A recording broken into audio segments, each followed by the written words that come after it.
bergoyang, pelan tertiup angin. Rara terus tertawa, seakan penghinaan itu membuatnya merasa lebih tinggi. Ia berputar sedikit agar Bram juga melihat jelas betapa menyedihkan mantan suaminya. "Nih lihat mas," katanya sambil menyikut lengan suaminya yang baru. "Beginilah hidup kalau laki-laki gak punya kemauan." Bram tidak tertawa. Ia hanya mengangguk kecil, seperti membenarkan kata-kata Rara. Tatapannya dingin, dan di balik sorot matanya, ada sesuatu yang membuat Supri mengingat masa lalu kelam yang belum pernah ia ceritakan kepada siapapun di pasar. Supri menelan napas panjang. Hatinya panas, tapi wajahnya tetap tenang. Ia tidak bisa membalas. Ia tidak ingin membuat keributan. Ia hanya ingin hari itu berlalu seperti hari-hari sebelumnya.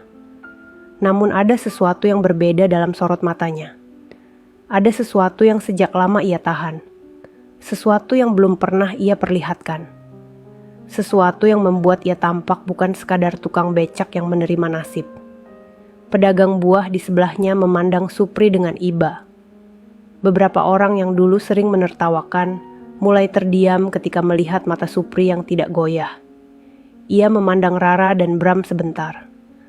Napasnya mengalun berat, namun matanya membawa kesedihan yang berubah menjadi tekad. Dalam hati, ia berkata pelan, seolah kepada dirinya sendiri. Waktu buat ngebalik keadaan sebentar lagi tiba. Suara itu tidak terdengar oleh siapapun. Tapi untuk pertama kalinya setelah 2 tahun, Supri merasakan nyala kecil di dadanya. Nyala yang akan membawanya ke jalan panjang yang tidak pernah ia bayangkan sebelumnya. Dan pasar yang panas hari itu menjadi tempat dimulainya perubahan yang tak ada satupun orang duga. Malam turun pelan di atas kota kecil itu, membawa kesejukan yang tidak ditemukan Supri sepanjang hari. Lampu-lampu pasar mulai dipadamkan satu persatu, menyisakan hanya cahaya remang dari warung kopi yang masih buka. Supri duduk sendirian di bangku kayu dekat tempatnya mangkal, ditemani suara serangga malam yang bersahutan dan aroma tanah basah setelah hujan tipis sore tadi.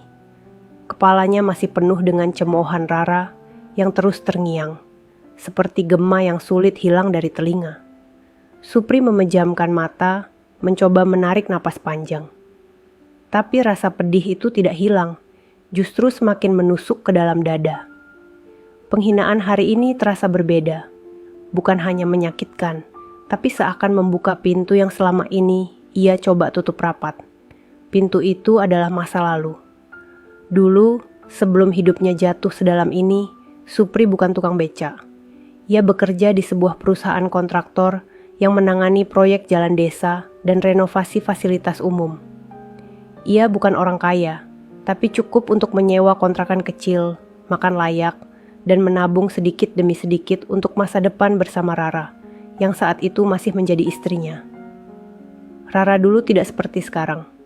Rambutnya sederhana, tawanya lembut, dan ia selalu menggenggam tangan Supri sambil berkata bahwa hidup susah tidak apa selama bersama.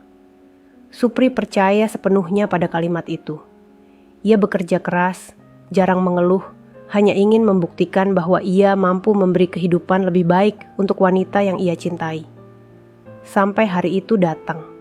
Hari ketika namanya dicoret dari perusahaan dan hidupnya runtuh dalam sekejap. Semua bermula dari audit mendadak. Ada uang perusahaan yang hilang dari rekening proyek. Jumlahnya besar, cukup untuk membuat atasan naik pitam dan memanggil semua staf keuangan satu persatu. Supri, yang saat itu menjadi staf paling baru, langsung dijadikan tersangka utama. Tidak ada waktu membela diri. Tidak ada kesempatan menjelaskan. Di hadapan para petinggi, direktur proyek mengatakan bahwa hanya satu orang yang punya akses ke file keuangan minggu itu. Namanya Supri. Supri terdiam waktu itu. Ia tahu benar bahwa ia tidak pernah menyentuh dana apapun. Tapi bukti di layar komputer menunjukkan log masuk atas namanya. Lengkap dengan jam dan tanggal yang ia tahu betul bukan dirinya. Ada seseorang yang sengaja meminjam namanya. Ada tangan kotor yang telah menjerumuskan dia. Dan tangan itu milik Bram. Supri masih ingat jelas pertemuan pertama dengan Bram, yang waktu itu belum menjadi tokoh publik terkenal. Bram sering datang ke kantor membawa jamuan, membicarakan proyek, dan berdiri dekat direktur layaknya rekan lama. Supri pernah melihat Bram memasuki ruang laporan ketika komputer menyala, tapi ia tidak pernah membayangkan bahwa kunjungan itu adalah awal dari musibah. Ketika